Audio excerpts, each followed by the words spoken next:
Une attaque au couteau est survenue dans un lycée à Nantes. Un élève est mort, 3 autres sont blessés et ce drame, il aurait peut-être pu être évité grâce à un email. Au moment de l'attaque, j'étais dans une salle et on a appris que c'était une attaque au couteau. 10 minutes avant l'attaque, on a reçu un mail de 13 pages qui était sûrement antisémite avec des propos très bizarres. Et on a appris qu'il y a une personne qui a été touchée avec 30 coups de couteau. Et il y a un dispositif très important avec des militaires, beaucoup de policiers, etc. Donc on est tous très paniqués. Et on est sûr que c'est une attaque d'un élève de seconde, un garçon. Ce jeudi midi, ce qui aurait dû être un jour banal de cours s'est transformé en scène d'horreur.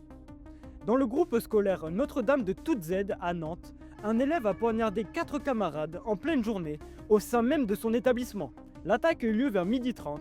L'élève est rentré dans 2 classes différentes, armé d'un couteau, et a porté plusieurs coups. Très vite, des enseignants sont intervenus pour le maîtriser. La police est ensuite intervenue et l'a interpellé. Parmi les 4 victimes, un adolescent n'a pas survécu, les 3 autres sont blessés et l'un d'entre eux l'est grièvement. Le choc est immense aussi bien pour les familles des victimes que pour toute la communauté éducative. Suite à ce drame, tous les élèves ont été évacués vers une salle polyvalente où ils ont été mis en sécurité.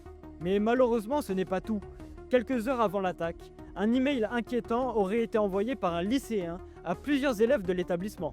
Le message, intitulé L'action immunitaire, dénonçait la mondialisation, évoquait un évocide, une violence systémique et appelait à la révolte.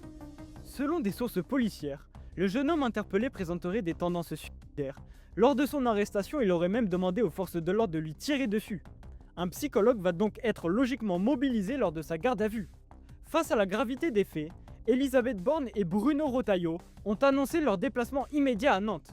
Ce drame pose énormément de questions, notamment sur la prévention et la santé mentale des jeunes, mais aussi sur la sécurité dans les établissements scolaires. Toutes mes condoléances à la famille des victimes.